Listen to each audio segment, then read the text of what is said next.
Question number 18 என்ன கேட்டிருக்காங்க பாருங்க. பிழையை நீக்கி எழுதுகன்னு கொடுத்துட்டு ஆப்ஷன் ஏல ஒரு அறிவு, ஆப்ஷன் பில ஒரு அறிவின், ஆப்ஷன் சில ஒரு அறிவுக்கு, ஆப்ஷன் டில ஓர் அறிவு அப்படின்னு கொடுத்துருக்காங்க. என்ன சார் ஓர் அறிவுன்னு கொடுத்துருக்காங்க, எப்படி சார் இது ஆன்சராக வரும் அப்படின்னு கேட்டிங்கன்னா, நமக்கு இந்த ஓர்ன்ற வேர்டு பார்த்தீங்கன்னா உயிரெழுத்துக்களை தொடர்ந்து வருங்க. ஓகேங்களா, உயிரெழுத்துக்கு முன்னாடி பார்த்தீங்கன்னா ஓர்ன்ற வேர்டு வரும். சார் இங்கே உயிரெழுத்தே இல்லையே சார், எப்படி சார் ஓர் அறிவு வந்துச்சுன்னு கண்டிப்பாக கேட்பீங்க.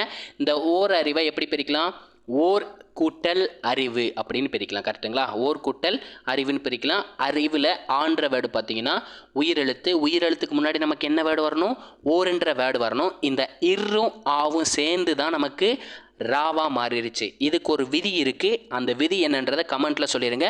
அதுதான் எப்படி மாறிடுச்சு, ஓரறிவு அப்படின்ற மாதிரி மாறிடுச்சு. இதே ஒருன்ற வேர்டு எங்கே சார் வரணும் அப்படின்னு கேட்டிங்கன்னா, நமக்கு உயிர்மெய் எழுத்துக்களுக்கு முன்னாடி ஒருன்ற வேர்டு வரணுங்க.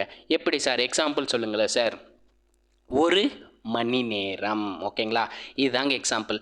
மான்ற வேர்டு என்ன, உயிரும் மெய்யும் சேர்ந்த எழுத்து. என்ன மெய் சார், இம்மு ப்ளஸ் ஆ சேர்ந்ததான் நமக்கு எப்படி மாறி இருக்கு, மானு மாறி இருக்கு. அப்போ உயிரும் மெய்யும் சேர்ந்து வர எழுத்து உயிர்மெய் எழுத்துன்னு சொல்லுவாங்க. உயிர்மெய் எழுத்துக்கு முன்னாடி ஒருன்ற வேர்டு வரணும், உயிர் எழுத்துக்கு முன்னாடி ஓருன்ற வேர்டு வரணும். இதை மட்டும் ஞாபகம் வச்சுக்கோங்க. ஸோ இந்த கொஸ்டினுக்கான ஆன்சர் பார்த்தீங்கன்னா ஆப்ஷன் டி. நம்ம வீடியோ பிடிச்சிருந்துச்சுன்னா லைக் பண்ணிட்டு கமெண்ட்டில் பார்த்தீங்கன்னா பிங்க் கலர் ஹார்ட்டை தட்டி விட்டுருங்க. அதே மாதிரி நம்ம மேக்ஸ் வித் எம்எம்கே டெலகிராம் பேஜில் ஜாயின் பண்ணிக்கோங்க. இதே மாதிரி அடுத்த ஒரு வீடியோடன் சந்திக்கிறேன்.